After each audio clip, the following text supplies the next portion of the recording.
Welcome back to the farm. It's another early start. We're suddenly at 7:15. That's quite early if you're not a farmer. Farmers, of course, they get up at like 2 in the morning and get to work at like 3 because they're farmers, right? A lot of things have happened since the last time, not just in game, in real life as well, loads of raising and everything like that. We'll get to that a bit later on.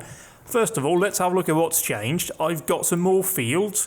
Fields number 11 and 12 has been bought, as has fields number 21 and 2. More to come on that later on, certainly. This is just a bit of a start on our expansion. We are working a bit more towards getting ready for winter. It's it's mid-autumn. We're on day 4 of the autumn. It's numbered by days, so it's very lovely indeed. I'm in the progress of seeding on this field. I sort of got started on that and then it went a bit wrong because the rain came, so this part over here has been seeded yesterday, and of course that just happens the day that there is a growth stage. And we are also ploughing over here that we need to get the AI working on. There's been a few changes in our equipment. We got a same 40s now. It's very nice. Oh, Christ. There's the button I needed to reset my track IR. And we're in the hedge. Let's not get ahead out from there. Turn it around. Yeah, we're ploughing this field with a small plough because that's really what works on this tractor. I got the big engine, the 190 horsepower. It's lovely. It's good. The AI is working here. Now there is a lot of stuff that we need to do in not a lot of time. I mean, we've got 1, 2, 3, 4 days of sunshine left, and then we got clouds, and then we got rain, and then we're into winter. So we really have 3 days to finish up harvesting and seeding all our winter seed, and there is a lot to do. I have to harvest all of my potatoes. Apparently I can't do that when it's raining, which is very strange. I certainly thought that real farmers, if you're watching, can you let me know if you can harvest potatoes when it's wet? Because I think you can. Like, I had to go online I'll try that again. I had to go online when I converted this Climate SE to 60 to more realistic, to just look up some of the settings and technical requirements and that. And it did have a hat that you could mount up here on this little stand. Presumably you stand up here as well when you do... Whoops, fell down. Climb. Yeah, we can't do it, but apparently you're supposed to stand up there, have somebody stand up there and make sure that everything's going okay, and like the potatoes are not suffering. You know, like the humane way of treating potatoes. But isn't it lovely how it's just sort of getting turned into autumn? Oh, this is so pretty. It really is absolutely gorgeous. If we look over here, we see all of this golden colours. Oh, it is wonderful. It's also sort of where we are in real life, isn't it? I did get a bit of a head start here. I wanted to test it out. It's not the prettiest thing over here, so I don't want to focus too much on this because it's a bit messy on that, but it works. It's a bit confusing with the more realistic in that. Oh boy, of course we're going to yawn. Welcome back to the video. We all know exactly what to expect. Yawns, all of that stuff is of course included today as well. Now, I also noticed that there appears to be more fields that have been seeded on. I'm not sure if I'm 100% correct, but I do believe so. If that is the case, then bloody good stuff. I do hope that'll kick in here after the first season, but I don't know. I looked on the support thread for the West Coast, haven't found anything on it, so presumably... what's going on with the helper? I noticed that. Ignore that car, we didn't see anything there. That was as it should be. You've gone into this. Great. So it doesn't work fantastically well with this particular field, probably because... No, it's not even a border. Usually you could expect that, but I mean, just look at it. Look how pretty this is. These colours are it's wonderful, and it's sort of correct because we're mid-October now, technically, aren't we? Is it not like the 10th of October today? That's just dated this video. Sorry about that. Where were we working? We were working over here. We'll just go ahead and jump to our tractor, which is this one here. The lovely 6R from the John Deere. It was very wet, couldn't really do anything in the wet, just nothing worked, so I had to postpone the work. Couldn't harvest my potatoes, but we'll wait with that. We need to get this winter seed prepared. That is the most paramount thing. It's just one field that we need to harvest. Technically we can wait with seeding that for the spring. While we're at it here, we can go ahead and start off. Can we get a grip here? We can get a grip, but not a lot. Yeah, this is the problem. We're doing it on wet soil. You don't really get the traction you want. Let's just set it as automatic stop and get rid of that and close that down so it's a bit prettier to look at. But we are getting momentum built up now, so that is lovely. We're sort of going downhill. That might change once we're going back uphill on the other side.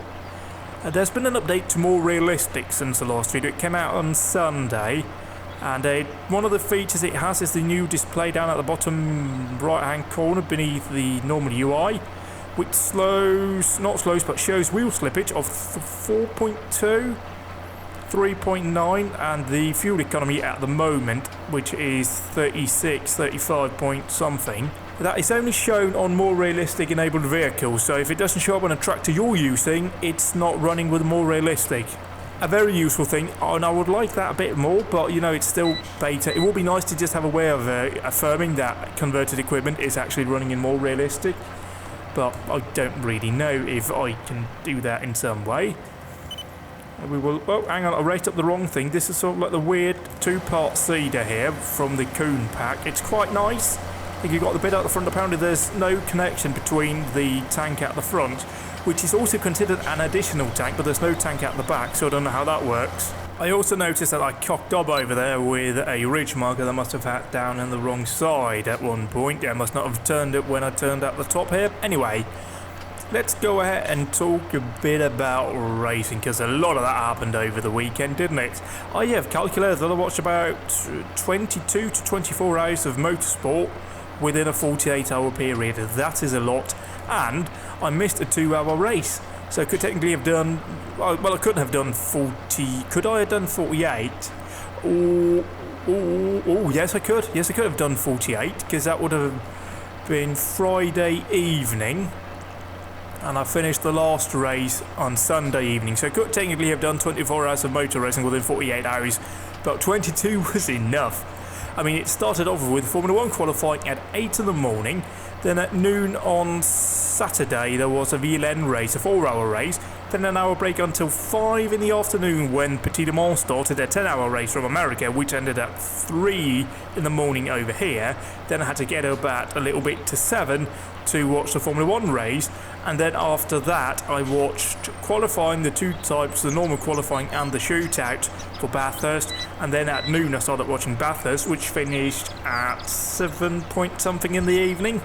So I just watched a lot of racing, and some of it may have gotten itself a bit confused in my head. I apologise if it has, but I'll do a quick short recap of it, because oh boy, a lot of stuff happened.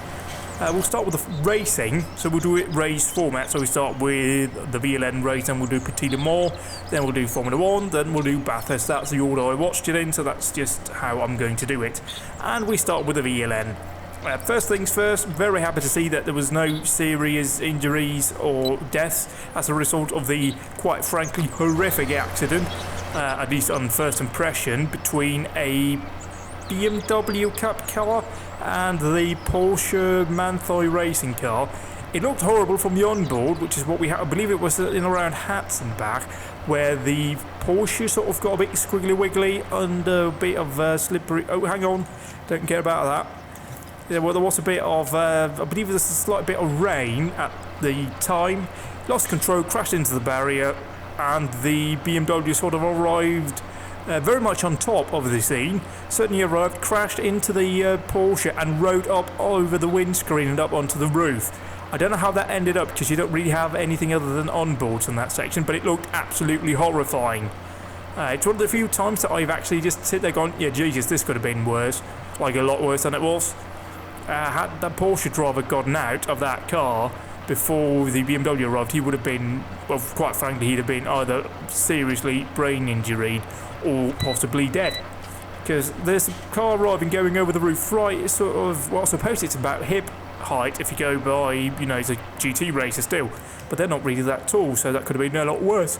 Other than that, though, it was a fairly decent VLN race, wasn't it? It sort of worked itself out. It's one of those kind of motorsport that I just keep on in the background because I bloody love it, but it's not sort of the kind that you sit down and you watch, like you would with like a Formula 1 race or the IMSA race we had, or Bathurst, for example. It's sort of the thing that I love having on in the background because I like looking over and then seeing like the old BMWs race against Opel Mantas on the Nordschleife.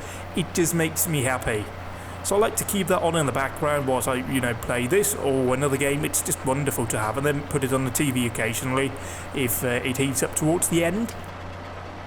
And yeah, that was quite good. Wasn't really paying full attention because I knew everything else that would be going on. Then we move on to Petit Le Mans.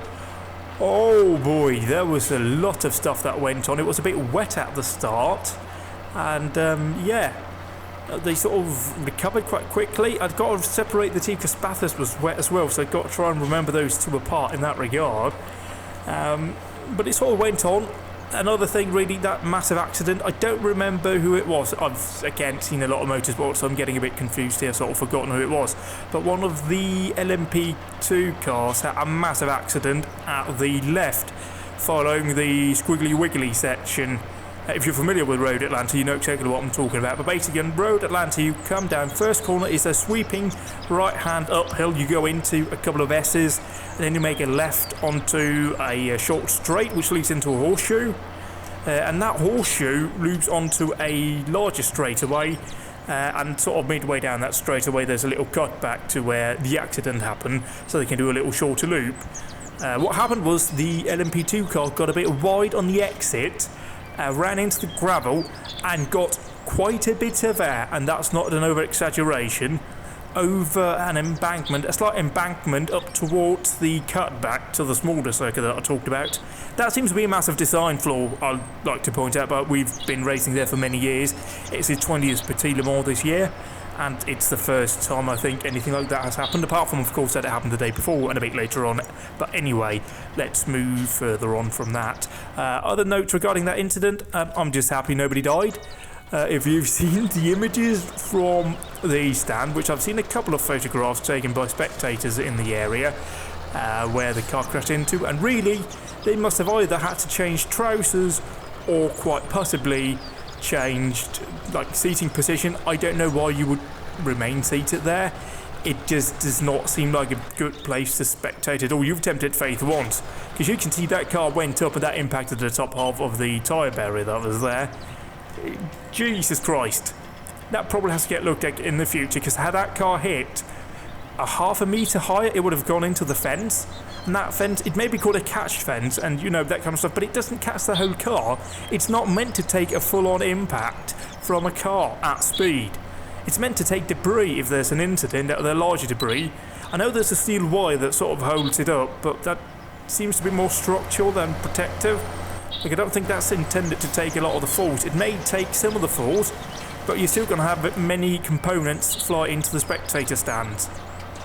Like those people back there, we could have had another, and I don't know what to call it, but a couple of years ago there was a horrible accident at the Nordschleife in one of the VLN races where a Nissan caught air, I believe it was at Flugplatz, caught air, did a somersault like we've seen at Le Mans and coincidentally Petit Le Mans a couple of times over the years.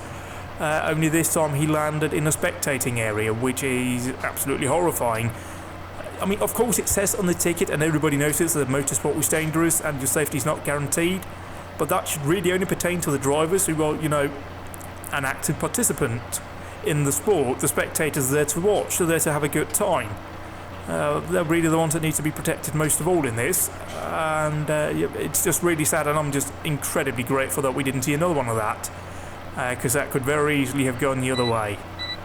It was just one of those cases where, yeah, this could really have been horrible, but thank Christ it wasn't. And then it sort of got even weirder. I mean, the 10 car had a problem, like, what the fuck? The Wayne Taylor car decided, okay, I don't want to be a race car anymore, I want to be a show car, so the engine gave up. Sort of massively, I believe the technical term is shat itself. It started to piss out oil, which is a good indication that there's a massive problem with the car, and it was oil from the engine, not hydraulic oil or any other kind of oil. That was oil from the engine. That is just no... oh god, that's just a dead engine. Thankfully it happened quite early on, so we got a fairly decent race considering those circumstances. Quite a few safety cars. I believe it's the highest number, was it 14 or 15? Which is the highest number. But that is understandable given that there was a bit of wet at the start and that the full GTs are on track and the prototype challenge cars are on track. There was a fair few incidents on top of that. There was another quite bad one down in the final corner, and I completely forgot who it was. I'm terribly sorry, but somebody had a massive off into the tyre barrier. He just sort of went straight. Don't know if it was a failure, if it was just a bad line, but he just went straight on there. There was another incident with Steven Simpson, who crashed into someone going into the chicane, which looked a bit weird and a bit unfortunate for everybody involved. And then, of course, towards the end of the race, there were a couple of incidents that does merit... Oh, what have you been doing? Oh, you have not. Right. You've done something I didn't expect you to do, but that's okay. We can turn this around if we try to... Hang on, how are we doing with ploughing? Because I've got myself a bit confused on the plough settings. You are set to... Are you set to... No, I don't think you are. You're set to allow create field, which means you're not allowed to create fields. That's always a bit confusing with those settings, and I always get myself confused, because does that mean it's currently on allow create fields, or does that mean pressing it will allow creating fields? But I think pressing it allows it, so now it's on the right mode. I always get confused with that. Anyway, back to Petit Le Mans. There was a couple of incidents that does warrant talking about, and I haven't actually heard anything or looked anything up regarding them, so there may be more information to this, and I do hope so, because there was two incidents that was sort of similar, and there were a couple of circumstances that could possibly have influenced the decision, but there was an incident involving Penske and Juan Montoya, who towards the end of the race collected the 15 Lexus. I don't remember who was driving it at the time, but collected him and took him out straight away. Absolutely stupid move if it was driver error, because he just was going down a straightaway, cut out far too soon, crashed directly into it, and yeah, both cars had damage. The Lexus was more severely damaged though and had to retire, which is unfortunate when you were just an innocent bystander in that moment. Now, there was a puncture that followed, so I'm guessing Penske argued that the puncture came first, which caused the collision. But really, there was no good video footage. It was getting dark at the time, so we don't really know from the video whether or not it punctured first or that sort of stuff. So he didn't get a penalty, and then towards the end of the race, there was another incident quite similar where the 22 ESM Extreme Speed Motorsport car, driven by one of the drivers, I forgot the name, crashed into one of the Ford GTs. Driven, I don't remember which one that was. Was it the... I don't know. I just know it was one of the Ford GTs, so I automatically assume it was the Ford GT's fault. But it was deemed to be the fault of the ESM car, and that got a penalty, a drive-through. Oh, did that get... No, that got a drive-through because the 5, I think I remember it was the 5 Mustang sampling. The PI got a penalty at the same restart, or the next restart, for blocking or forcing another driver off the track, which they didn't take. That was a drive-through. They didn't take it, so they had to do another drive-through, which is just bloody unfortunate. So that was just a mess towards the end. That was sort of like a callback to when the United IMSA series started, because there's just a few things that just went, this ain't right. Thankfully though, we can all rejoice, the PC cars are no longer in IMSA racing. They're gone, they're dead, they're buried, got rid, and I say, I don't want them back. They have been horrible over the years. Time to go racing properly. It'll be interesting to see though, once we reach Daytona next year, which is terribly close when you think about it. That's in January. That's just 3 months away. Fucking hell. Oh yeah, that's right, because the motorsport season ends in early December when the Australian Supercars Championship closes up, and then it is January when the IMSA series kicks off. And even then, if you want to include Dakar, which occurs in the start of January, so there really is no proper off-season anymore in motorsport. It just sort of winds down towards the end. Anyway, let's carry on now. The race was won by the other extreme speed car. So I suppose there was a bit of poetic justice there anyway, but yeah, just a bit of a weird one. Good to see that Jan Magnussen won the championship with the Corvette team and Antonio Garcia. Just because who doesn't like Jan Magnussen? He's a lovely chap, he's just absolutely wonderful. And of course Christina Nielsen won the championship as well in Daytona class, which is great. Always going to support a lovely fellow Dane, always good. I mean, they're driver Ferrari, so why can you dislike them? Apart from the incident involving, I think it was Elio Castro-Nave that was driving it at the start of the race, who had a bit of a coming together with their third driver, which was terribly unfortunate for everybody involved, but it did a fairly decent showing anyway, the Penske car. And yeah, they sort of didn't really do anything because they had more car problems with the 63. Now let's go ahead then and move on to Formula 1, and I was pretty tired. I had 3.5 hours of sleep going into that race. I was done. But it was an okay Formula 1 race. Like, it wasn't the best Formula 1 race in the world, but there were a few good moments. I mean, I suppose we had the overtake of the year so far. I mean, bugger me, Kevin Magnussen, he committed. Like, if you talk about having balls, he's got them. There's a reason why he needs other people to suck him, because they're so fucking massive. He was very committed going up the inside of Massa. Like, whenever those two get together, there's fireworks of great racing. So can you please get those two together a bit more? Because that's wonderful to look at. Christ. Whoa. That was a good overtake. That's just proof that you don't need a fast car or the better car than the guy you're racing to do an overtake. You just need to commit yourself. Because that Haas car doesn't seem like the best one out there. But still somehow they managed to sort of do a half-decent job when it's working, which was good. I mean, that right there was just balls. Straight up balls. And people may call him dirty and whatever, but really, the people who call him dirty anyway are dirty too, but that's another story for another day.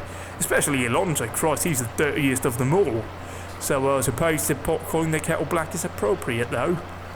Then at the front it was the other way round than we had last time out, where Lewis Hamilton just stormed off from Verstappen, who just sort of stayed in second. And then of course Daniel Ricciardo finished third, so that's always great. Like, who can dislike him? He's very much like Kevin Magnussen, he's that nobody can dislike him. They're just lovely blokes. Oh yeah, and the Ferraris gave up. As I mentioned last time after the Malaysian Grand Prix, those Ferrari engines are not going to last, and especially Vettel. He's going to be in deep trouble towards the end of the season. There's, what, 3 or 4 Grand Prix left? That engine, he's going to get penalties. That's pretty clear by now. I've got to choose a word right here, but he's definitely due for some penalties towards the end. His championship is over. His engine gave up during this race. So really, that is his title championship out for this year. And I called that, remember, I called that way early on. I called that in the spring, late spring, I believe, when I started noticing it. I may have been around, no, you can't have been around Shanghai's Grand Prix. That's the 3rd or the 4th Grand Prix. But certainly maybe it was around Barcelona, which probably won't happen next year, depending on how things go. So that's another thing entirely. So yeah, it's been interesting to see this year. Ferraris definitely has it, if they can just get the reliability. They may have just tweaked the engine and turned it up to 11 to get the speed that was needed for him to be in contention for this year. But it just did really backfire on them, because the engines are now pretty much done. The only thing he can change, I believe, is the MGUK. Everything else he's maxed out, so he will get more, or he will begin to get grip penalties if you take any other components in use. And that's quite likely to happen. What's also likely to happen is that there will be a new driver for Toro Rosso. And it'll be very interesting to see if they'll bring back Daniel Kvyat or they'll find somebody else. If you haven't heard, Joyland Palmer is no longer with Renault. They have decided to let him go. Not surprising given his last performance out in Malaysia. He didn't do too bad a job here in... Oh shit, where were they? Oh, they were in Suzuka, weren't they? Yes, they were. He didn't do too bad of a job, but, you know, he hasn't really done a brilliant job this year, so I suppose they finally found a price that he could agree with. So he's gone now, or suppose his dad could agree with. I think he's a more important component there. So he's gone, presumably replaced by Carlos Sainz Jr. Always got to add in the Jr. because, you know, Carlos Sainz Sr. is still active in rallying. So I struggle with taking it seriously when somebody calls Carlos Sainz Jr. for Carlos Sainz, because who are you talking about, you dickhead? Anyway, that's, you know, a story for another day. So we'd be interested to see what happens there at Toro Rosso. I also heard that somebody at Force India, their night guard, like the night security guard, he sadly passed away during the race weekend, which is absolutely sad and tragic for that team and everybody he loved. So obviously, really just all the best to them, because it's never really nice. It probably wasn't that old of a bloke. I don't think they named his age, or not named his age. They've given his age a name. No, they didn't. I don't think they've mentioned his age. But there was no sign of any wrongdoing by anyone, no sign of any criminal. So presumably just a medical emergency, which is sad, especially when it happens on the other side of the world. But yeah, that's a bit sad. But let's go ahead and move on to Bathurst. And at this point, I mean, I just thought, right, I've watched enough racing. It can't get any weirder than what we've already seen this weekend. But he just did. Bathurst was wet. Like, they had a motor race in Australia on the only day of the year where it proper rains, and boy oh boy did it rain. Holy shit, they got water down there. It was 15 degrees, which is probably very cold for the Australians. Like, that was just a normal summer's day up here. But they had a lot of rain, and weirdly, not a lot of drama as a result of the rain. There was a lot of spinning out. Don't get me wrong, they spun out all of the time, pretty much. But there was no safety car incident at all during the hours of rain. It does help the fact that they had to do 240s, 250s lap time, but usually they'd be do 2-0 lap times. That does explain a bit in the lack of incidents, because as soon as it dried out they began crashing off left, right and centre, which, you know, you can expect, I suppose, from modern day racing. That's usually how it's been with the bigger races this year, or also over the past couple of years. With the Indy 500 it's been the same for the past couple of years, if I recall correctly, where it's been green for most of the first half, and then towards the end people just sort of lose all common sense and just begins to fly off every other direction. It's been the same in a few other races. Same with Bathurst a couple of years ago, if I recall correctly, where it was dry, admittingly, but it was sort of, you know, not just sort of crashed towards the end. And it was the same case here. There was a lot of spins, but that's what you get when you have 1.5 ton of race car with 400-ish horsepowers going to the rear wheels, and they're not that thick. Like, they're really tiny. If you look at the race tyres they use in those cars, they are tiny compared to what you'd find in other racing classes. So yeah, no surprise it was rather unfortunate for, I believe it was Matt Campbell, who had his Supercars debut out of soaked Bathurst. I just feel sorry for the kid, because that's one hell of a baptism by fire, which coincidentally it wasn't, apart from Tim Slade, who was pulled in my opinion, far too late towards the end of that race. Apparently his cool suit failed, which is the thing they need in Australia, because it's Australia and it gets 40 degrees, and if you put people in a race car they die, because it'll be like 60 degrees in that race car. Like, it was 15 degrees outside, but in the race car it was 30 degrees. And if you're in there like 30 degrees for like 3 to 4 hours doing very physical work, and there's no way for you to cool down apart from having a drink, you're gonna suffer from heat exhaustion, and he did. It was at the point where he began spinning out on track. They left him out far too long, and I'm surprised there has been no penalty for that. There certainly should be a rule that if a driver is unsafe to continue, they need to pull him out. Like, it was pretty clear that he was not well from the onboard footage out there. That was quite frankly disturbing, and that could have ended a lot worse than it did. I mean, had he blacked out going down Conrod, there's absolutely no way of guessing where he would have ended up, and that would have been horrifying. It's not just what you want to see, is it? That kind of incident, but it ended well, I suppose, and that's great. But quite a weird race. Like, that was a weird Bathurst.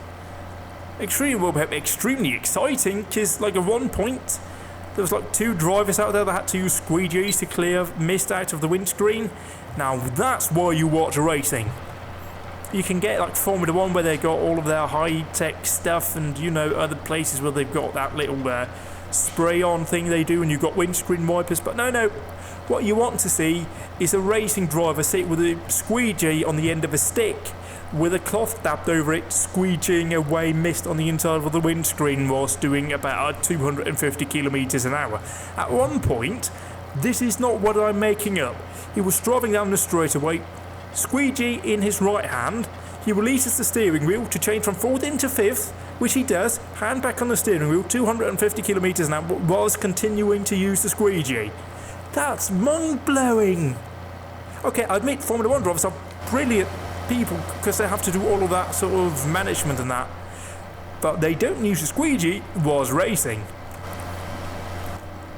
There was, of course, some safety questions being raised about it, but there was no dramas. Coincidentally, the safety issue was whether or not it was secured safely in the vehicle so it couldn't move about, which is entirely valid, by the way. There's absolutely no way of knocking that. It's just road safety. Same with the road cars. You can't have loose objects in the car, especially a race car, because there's very little interior to keep track of things, so they can quite easily slide in under the pedals. And if a squeegee like that gets jammed underneath your pedals, well, really, you're going to have quite a big accident going into a wall. And the only way you can avoid that as a driver is by downshifting and braking the engine, which nobody is going to want you to do. So yeah, that was a bit of a weird one. Like, really weird. I don't think anybody saw that race coming. But it was interesting. I enjoyed it. I was very tired towards the end, though. But, yeah. There were a few smashes of major or minor sort of seriousness, but that's what you can expect. So next time for them, of course, it'll be the Surfers Paradise. I don't remember what they're calling it. That's only over there at the Gold Coast, which is a weird circuit. Like, that is just a weirdo one. IndyCar did it a while ago, and then the Supercars took it over when they left Australia, which is a shame, because, you know, IndyCar's pretty good. That season's been wrapped up already, of course, which is just sad. It's always sad this time of year because all the championships are being decided, and it doesn't feel that long ago that we were watching Daytona and Sebring. Oh, Sebring. Oh, well, I love Sebring as well. The good thing, of course, is they're just around the corner. Bathurst always one of those milestones in the year. Like, we have in January, we have I think it's the Daytona 24 Hours that comes first. Then shortly after that, I believe in early February, you have, or maybe it is in February, you have the Bathurst 12 Hour, which is fantastic. That is one of the highlights of the year, and any racing we have in Bathurst, I'm a huge fan of. And then we have, after that, we've got Sebring, which is in March. And then it sort of all kicks off after that. Then Supercars is back, and all the rest of them follow soon after. But yeah, it's just really sad this time of year, because I know racing will be over soon, or there'll be longer and longer between the races. I won't have that many weekends where you're going, oh Christ, I don't know, I'm going to fit all of this racing in, which is just really sad. Anyway, enough about motorsport, let's get back to the game here. My plan next year is to focus a bit more on just normal agriculture, just normal arable crop stuff. So I'm doing a field here of canola, although I should probably get the big old Massey out here with a bit more horsepower to pull up these hills when I seed, but I haven't. Yeah, then we'll do some barley and probably some wheat as well, just to mix it up a bit. I haven't really thought that through yet. Then, of course, also this autumn I need to do the grass fields. I need to harvest them. I need to do some baling. I have another field. Oh, Christ, I forgot about field number 14, right? Yeah, field number 14 needs to be prepared as well. Now, the good thing about field number 14, and indeed this field number 10 here, is that we only need to cultivate in order to prepare it for seeding. It's half direct seeding, and I would do that if it worked like it does in the real world, which I've noticed this year. The direct seeding, it's literally just directly seeding into the ground, like the old little stubble still there, which looks weird, but you know, it makes sense. It would be nice if it looked like that in the game though, but I guess it's just a engine limitation. This ain't working, mate. Like, I want this to work so bad, but quite clearly it's not. So we'll have to swap this tractor out. Let's go ahead and make the way back. Presumably it's because there's still a bit of moisture in the ground, so that doesn't work too well. We can tidy up a bit around here because we've got loads of... Oh, we've got loads of patches here. Let's just move it around here and do it top down. I have white tyres on, again, just to compensate a bit for the wetness. But I don't think it's doing a brilliant job. We'll swing this around though. Ploughing is a bit untidy up there, but I'm not using cool spray, so that is to be expected. I'll just go in there and colour in the rest when he is done. Yeah, there really is a lot to do now that I've taken on those extra fields, and there's more coming. I'm not too sure I want to spend all of the money just yet, because I need 1 or 2 tractors to the farm up north. And I also certainly want to get another field. Presumably that would be, that would be field number 9. That would be very useful indeed for silage harvesting, as that's quite close to the bunker up there. Yeah, field number 9 and 32 and 34 would be useful for silage harvesting up for the... And the dairy farm is really where I want to get stuck in next. I have the fermentation done up on the bunker, so that's fully ready to go. I have bales of all types stowed up there, so all of that is ready to go. All I need is the right equipment and the animals to get started. So that is sort of another point to do here, but there's just so much to do, and I don't have that many days to do it out here, so most of what we have coming up here will be done off camera out here. Like the potato field, I'm pretty sure I'll do that one off camera, and then I can do another one later on, because it's not a very tidy field, so I don't really feel like showing it that much, because it was just a bit of a mess over there. And I also need to like figure out how well it works. It's still not fully well done for me, but anyway, that's for another day. Yeah, I don't know what we're putting over there. Perhaps barley would be useful over on field number 11. So my plan is to pretty much wrap up here with field number 5 as well, so we have all of the nearby fields are what is it? Is it arable farm? Is that the correct term to use? I don't know. I don't really do those farming terms, but I think arable is a right term for, like, yeah, it is. I'm pretty much sure it is. Arable land is, yeah, that is what it is, brain. Be confident, you know the words, you just gotta find them. So yeah, barley over there. Don't know, probably, well, we can't do wheat. No, it'll be wheat on field number 14. And then we'll do barley on field number 11, perhaps on 12 as well. I haven't made my mind up yet. No need to do maize again. I don't think in Wales you can actually do maize for human consumption. Like, just doesn't really work that well, but I'm not 100% sure. Anyway, it's more fun to use that for silage, and I don't know how much the animals would consume, which is another interesting thing over the winter. But we have a couple of bales as well, so I'll give that a go. I'm really looking forward to that, because I installed the slurry mud as well, which added in a whole lot of... Okay, this just isn't working with this tractor. I thought I could do this here, but I need a bigger one with more power and more anything, really. But before we switch to the Massey, which we did there, we'll go ahead and jump up to our worker here, who's crashed into a tree. Lovely. You keep doing that, miss. Are you sure you're okay? No, that's technically me. Oh, well, we'll look you around here. Oh, yeah, it's a bit mushy. A bit mushy, I say. It's very mushy here. It did rain yesterday, so perhaps I should have waited here, but oh well. Yeah, this is a bloke here, so you'll do this terribly then. Let's jump. Yeah, there we go. There's the Massey. We'll go ahead and take this one out. Do we have a regular or a white ties on? I think this is regular, but it's... I've gotten caught there on the wall. I'll bring this one out here, swing it. Oh, we've got to turn off that cabin shaky thing, because that doesn't work with a controller. It may work if you're using a wheel and joystick setup, but it does not work here. Let's see here if it's a bit easier to... Well, we're bouncing a lot because I'm speeding quite massively. We'll bring it over here, then we'll sort out this up here so it looks a bit tidy. Where do we start? We start about here.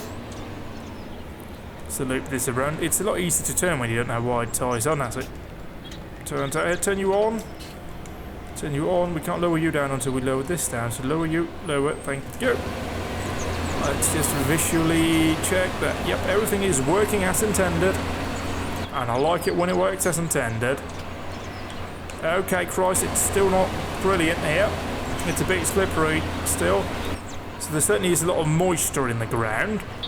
I don't know how many more grass fields I want to get though. If I want to go all inclusive and get 18, 31, 29, 28 and all of that stuff.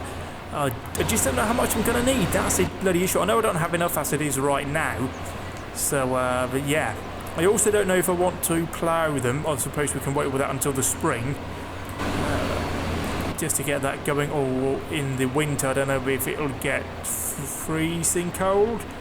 It doesn't look like it'll get freezing cold in the winter, so we could plough it there. Although it's going to rain, so it's going to be a right old bastard to do, but maybe it'll be worth it.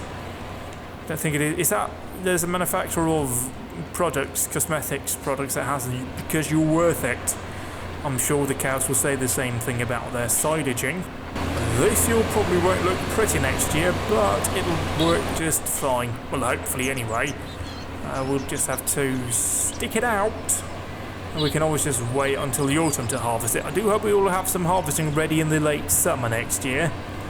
I hope that the winter here is appropriately mild for that to be a viable option, but I don't know. Yeah, there is that little pathway there that we are not supposed to get rid of, but maybe that'll just go at some point if we push it hard enough. And another thing that had to go was my seating position. It was absolutely horrible, so I have sat myself up straight as I can anyway, in the old Swedish furniture stall. No, I was about to say stool, but that's wrong. Chair. I do have a lovely office chair from IKEA. It's a bit old though, so I probably need to replace it soon, but I don't really know what I want to get. It's got a leather seat, and I'm not a fan of that, because in the summer it gets quite icky to have leather seats. So I'd like a fabric one, but I don't know if they're really made to a decent standard. I get why you use leather, that's just to make it more durable, because, you know, it's a chair. It's the same reason why leather interior is a thing. They're far more durable than fabric, which is quite weird because leather is a bit more expensive than fabric, and you don't see like vans or lorries have leather interior standard, do you? Let's see here, should we set up let's pause here for a moment. Yeah, here we go. Let's do another setup here and just get cracking, because this is a lot better. We're using a lot of fuel though. Apparently I just refilled it. I don't remember doing that. Maybe I did that by accident, because the little fuel tank is just on the other side of the wall from where I parked this. But yeah, I hope everyone's well. I forgot to mention that in the start. It's mid-autumn now, I think we can officially say. It's been quite cold. It was like 4 degrees this morning, which is ridiculously cold. It's actually 11 degrees outside now, which I don't quite think it is. But okay, we'll roll with it. It might be. But yeah, it certainly looks like it's going to be... Why are you not even putting up this hill? Christ on the... Okay. We made it to the end. No dramas. Well, that's a lie. To be honest, as you will see when we get down here, I had to raise up our cedar and just leave it blank for now. But we can do it on a return path at some point. Just worth keeping in mind for the future, though. Yeah, there's a little bald spot that we need to fix at some point. But if the seeder doesn't work, I can't really do it, can I? I'm not going anywhere, so we're just seeding a lot of seed into that particular patch. So that'll look beautiful next year, but it's just not good for the rest of the field. Yeah, we got that lovely little orange bush up the front. It really is pretty. Have I mentioned how pretty I think seasons is at this time of year? Well, I think it's really pretty. I should probably also mention that I found all of the old gold nuggets on a rainy day. Certainly in game it was rainy. I spent about an hour, I think it took me, to find the remaining gold nuggets. I'd found about 30. It's a lovely little thing to do with it. You get to see a lot of the map. It was lovely. So I bought a couple of fields with that money, and I suppose I could buy another tractor or two. So, pardon me, I certainly need them for the dairy farm. I also need some of the feed mixing and other equipment up there. But that's for another day, I suppose. We'll go ahead and climb over this hill. Actually, we can think about that now. Although I don't really think I need one, because I can use the same up there, and then we'll bring up the... I believe I actually still have the Manitou up there. So I can use that one up there. So that's 2 tractors sorted out for that farm. That does, however, lead me with a slight problem down here. Although I suppose I can just use the old New Holland for my potato harvesting. Yeah, the New Holland will be used for that. Maybe I'll get one of the older tractors as well, because I just really like them. The XL or the... what are they called? Let's just get the naming right. The New Holland 8340 or the K's 1455 XL. A pound of that is £102,000. While the other one is 85. I'm guessing you can get those a lot cheaper these days. That's probably their new price. It's not as steep on this section, so maybe we can climb it, although we're up to 30% slippage and it's going up. We're down to 4 kilometers an hour. Come on, keep on it, keep on it, keep on it. We're down to 3, or we're just hovering about 4. Come on, the old Massey. Come on, climb it, climb it, climb it, climb it. 4, 4, 4, 4. I think we've done it. So this bit here is okay to climb. That is very, very good indeed. And it's just pretty. Look at it. Look at it. Is it not gorgeous? Ignore the shoddy field work over there and just appreciate the lovely golden colours. It's sort of like that old Need for Speed Hot Pursuit from the first Need for Speed Hot Pursuit. Sorry, I just got a bit depressed about how old that game is and how I still remember it fondly from when I was a kid. Yeah, it was sort of like that level or track where you drove around in like the America where there was these weird tunnels that was covered. I remember it quite clearly. I don't remember the name. But it sort of reminds you of this, the autumn. It's lovely though, isn't it? Well, certainly it's a bit more golden here than in real life. I think we're sort of skipping the pretty part of autumn, or maybe it's coming here in the coming weeks. I hope so. Or maybe we're going straight to winter. I don't know. We have been talking about overnight freezing, and I'm guessing we're going to have a couple of weeks now with like sort of coldish weather, and then like early November we're just going to get snow. Then we're getting a proper Arctic winter, which would be nice. I mean, I like it when you can have the difference in seasons, and I'd rather have like a heavy snowfall on a winter than a just cold and dreary and wet and rainy. Because at least with snow, it's like bright outside, and you know, like I feel a lot better when there's snow on the ground because it's very white outside and it's bloody bright. Other than like a so dreary November can be sometimes when it's just rainy day after rainy day and it gets dark at 4 in the afternoon, and it really is depressive in the winter, isn't it? Well, certainly that's part of the reason why there's so much, I suppose the reason why there's so much antidepressants being issued or prescribed in this country.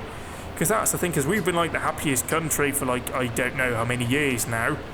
And every so often there's also another story that we are one of the countries where most antidepressants is issued per capita, I believe. Could be a two-part explanation. It could just be that it's, you know, very depressive in the winter, because it genuinely is. Or it could just be we're more aware of it and our health system is more focused on, you know, dealing with that issue. Quite weirdly, those antidepressants are not called antidepressants in Danish, they're called happiness pills. Because of course they fucking are, because we've got a really dark sense of humour. That's also why, I don't know, I've sort of noticed, like in America for example, it seems that there's a lot of people who's got colours on the walls. Over here it's just white. Just all of it is just white. Because if we don't have it white, it's just bloody dark in the winter. Like once we get into December, especially those December days where there's like a thick layer of clouds and there's like a mist almost, but it's like it's got very high level of humidity because it's just sort of like a thick fog outside. Those days are the worst because it doesn't get light on those days. I mean, it would get light if there was no clouds, but on the days where there's clouds and there's heavy rain and that, it's just dark and depressive, and it doesn't get proper dark. It gets just, I mean, you can definitely tell it's not nighttime, it's not pitch black, but at the same time it's not quite dark. It's like that crossover point when the sun is setting, but there's still clouds outside, so you can sort of see that the sun has set, but it's still sort of darkish just before sort of around that night. It's just a horribly depressing time. I shouldn't be talking about this so much, but really it just is. It's dark and can we please have a lot of snow because it would be dark bright outside, which I suppose is a bit of a weird thing to say, but yeah, it just is nicer. And this is why I can't do the race marker. Are we having the worker? Oh. I think the worker's just doing his own thing over there. I won't interrupt him. I'll just let him finish and then we'll do the rest later on. It's mid-noon, mid-autumn. We are literally at the midway point of autumn. Not a lot when you get to say that as an official point, is it? We've nearly seeded this field. And of course, as I mentioned, the helper, he goes and get himself blocked. Is that AdBlue tank new? I don't remember that being on the previous iterations of this tractor. Certainly not in 15. Was it there then? I don't think it was. Maybe it was though. I just don't remember. Where was it? We were over here. Ready to... Oh, we're reversing. Let's go forwards. I said let's go forwards. Thank you. Oh, are we? Okay, we were lowered. It just doesn't show. Yeah, and another weird thing is that we can quite clearly see there's meant to be pipe back there. If I raise it up, we can see there's a pipe there. It's supposed to attach up at the front somewhere. I don't know if we can actually see where it's meant to go. But suddenly it is meant to attach there, and there's meant to run a pipe alongside the tractor. That sadly is not there. That does need to be lower. We need to go to the front bit as well to stop doing a rich marker. No, hang on, did we not see that because it was raised up or something? Yeah, I think it did. Oh well. You just get the joy of doing it twice. I mean, it's not going brilliantly here as well. It's sort of crapping along a bit, but it's working okay. Yeah, we can see that on the ground back there. That's sort of just uphill on a bit of a wet ground. We're thankfully getting near the end of this. This has taken a lot longer than it should. And it's not as pretty as it should be. That's my fault though. I'll have to take that one on 100%. Messed it up. Oh shit, yeah, we've got a potato field. We've got 2 fields that needs ploughing. And we have then, after that, we got at least 3 fields that needs cultivating and seeding. Well, technically we'll just skip cultivating. We can go directly to seeding, which is just a bit annoying. There's a lot of work for me to do. Now, this bit here is certainly not pretty, but let's go ahead and make it a bit prettier by sorting out certainly this bit up here. That's sort of a bit messy, and then we can try and see if we can't do the middle bits. And I think at that point we'll probably wrap it up for now. Well, it's certainly helping on this little old top bit, isn't it? We're getting towards the very bitter end. We won't wrap it up there though. Let's go ahead then, once we finish this here, we'll go ahead and we'll pop over to the shop and see if we can't buy one of those old tractors I talked about, and some of the equipment and some of the animals that we will need. Some of the animals, we know it's going to be cows, but I don't know how many. Like, I don't know if it's 20, 50, 100, 150. I don't know. Like, I want it to be sort of slightly animal welfare-y, but, you know, at some point you just got to sacrifice that for gaming, I suppose. So we'll have to try and have a bit of a view on that, what we want to do. I sort of want to go in with a bit of a low number, but I don't know what a low number is, because I've got a lot of silage. I mean, bloody hell, I've got so much of that, so for that out to last me like several years, sort of, you know, shortened years anyway, it will be probably a good idea to get a few, but I also got to mind the bales as well, because I don't want to run out of them. I know there's a mod out there that allows you to buy bales, but I don't have that installed, although I suppose you could just get that, you know. So that's wrapped up here. We'll just leave a few untidy bits, that's okay. Doesn't have to be perfect. We'll do it one of those, you know, Persian carpets or whatever, where you're not allowed to have them 100% perfect. There need to be one imperfection somewhere, because only God can make things perfect, which is, I suppose, a very humble way of viewing it. Anyway, let's go ahead and... Oh, bouncy action over here. We've completely destroyed the suspension on this Massey. Oh, and we've also destroyed the cedar there, but that's okay. Damage is not modelled. This isn't Beeman G, so it is okay.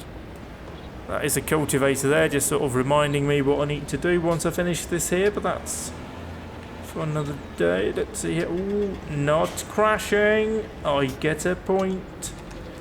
W down, detach, forwards, drive. Help arise, blocked by an object. I keep... Whoa! That was a slick move. Slicker than I intended, strictly speaking, but whatever. Let's go ahead and lower you down there. Reverse you, park you up, which we do here, and then we'll go over and check out helper number I, or helper I, who's got into another fence. Swing the plough around. Stop, forwards, thank you. Bring this over here. I mean, they're doing a decent job, they just keep getting stuck up there on that fence, which is a bit annoying, but hey, let's go to the shop and see here which one we want to get. Do we want to get this one here, the 83.9, or do we want to get the... Well, we want to get this one, don't we? We'll set up wide or standard. Let's get standard. I'm not sure it'll do a lot of field work, so buy that one. Yes, please. We will then need to get... for the animals, we will need animals. We have some feeder mixer. We'll get the Silicon Trailed Line Duo 1814-16. Because naming it shouldn't be easy. No, it shouldn't. So we'll procure one of those. And we will then go ahead and bring that up to the farm. Where is it? Ignore that. We haven't done that, you know. There it is. And it is indeed working just lovely. Let's slam it into reverse. Attach the feeder mixer. Attach it slightly. There we go. Lisa, attach it beautifully. PTO has been attached, so we'll go ahead and make our way up to the farm. I suppose the fastest way to do that is to go left here. We have a rotating lights on. Let's pop them on. Let's not go that fast. I think sort of around 25 kilometers an hour is a good speed. That puts you below what the ambient traffic is doing, but it's not, you know, completely unrealistically slow. There's no point looking backwards, is there? Nope. There is not. This is the train station, Riverton. We'll go out. We'll swing this way and go up there. We need to go up. Well, we know where we're going. I think you've been there, up there by fields number 13, up there by the cow picture. That's where we're going. And we'll just take this road and loop around.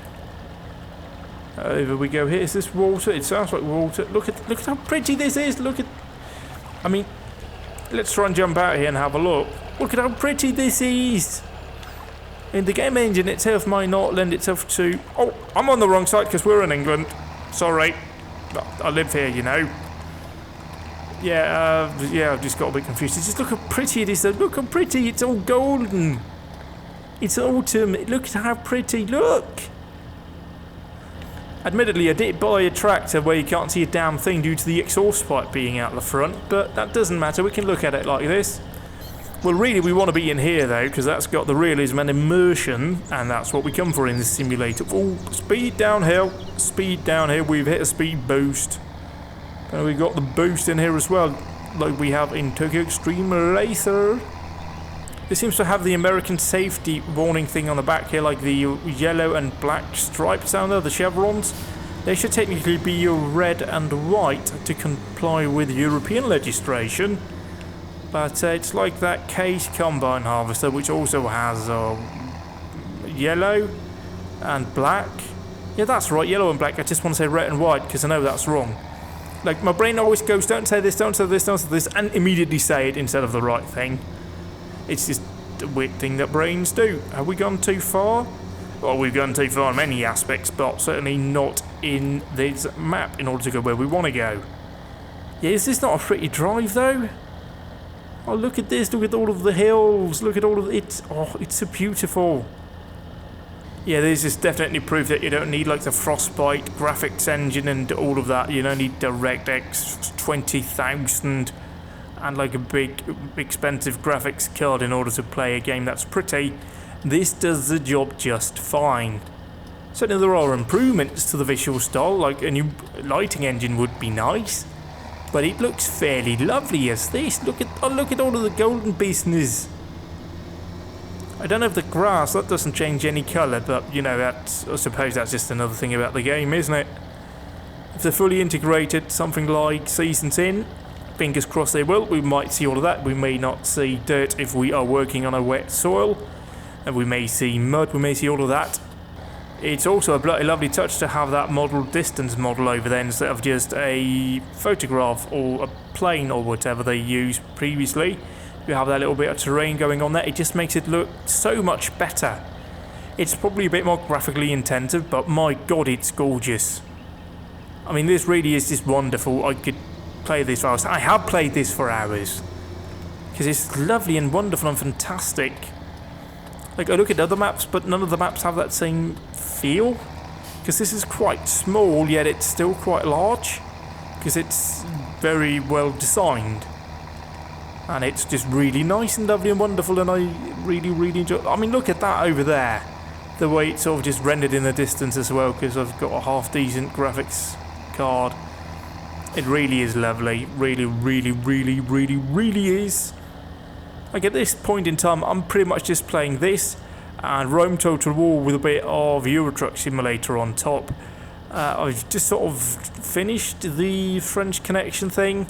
Haven't really bothered with it that much. I did it over the weekend just to give it a bit of a go again.